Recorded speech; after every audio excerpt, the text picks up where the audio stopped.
The County Integrated Development Plan 2023-2027 was subjected to diaspora stakeholder validation at the CI Liaison Office in Nairobi.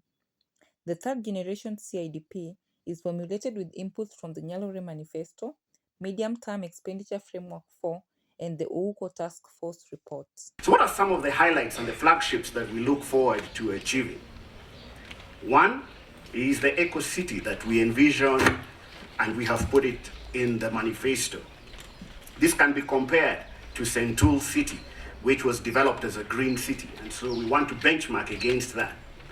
Another one is that we have looked at the value chains which will be developed, and it is not just limited to an aggregation. We have developed at least one agricultural product per sub-county. The event was attended by various stakeholders, including local leaders, community representatives, and business people. The discussion centered around the development priorities for the next 5 years, with focus on improving key sectors such as agriculture, healthcare, education, and infrastructure. We don't gravel them. The public money has been lost. If you walk around, the previous regime really opened so many roads which were never graded, never graveled. I know when it comes to budgeting, and I believe CIDP is the basis when you are going to do ADP, isn't it? So, can you talk to your MCS to put their priorities right? So I want to focus on health.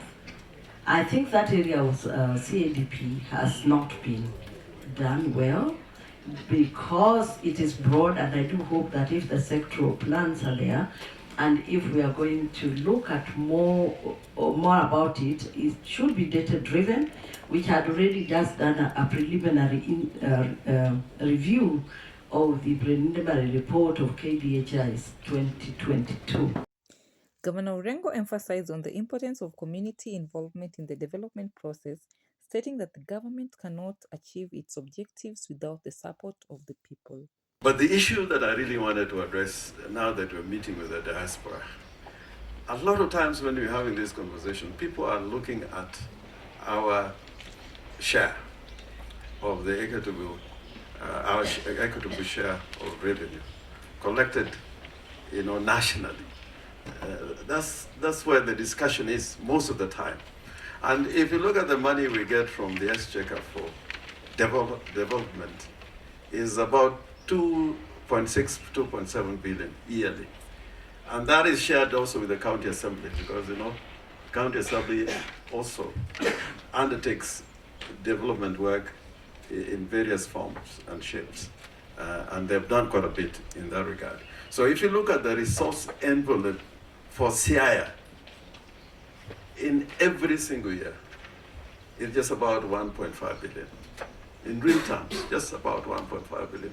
Dr. Guru was talking to us the other day about, the real value of that 1.5 billion shillings, looking at inflation rates. And that 1.5 billion shillings this year is a lot less than its value probably in the last 1 year or 2 years.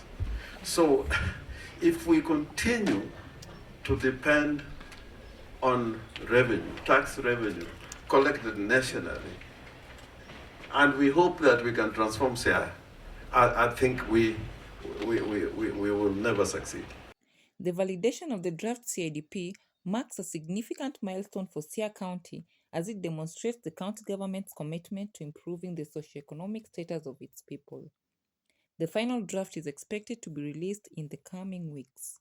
Reporting for CIA from Nairobi, I'm Grace Adhiambo Odhiambo.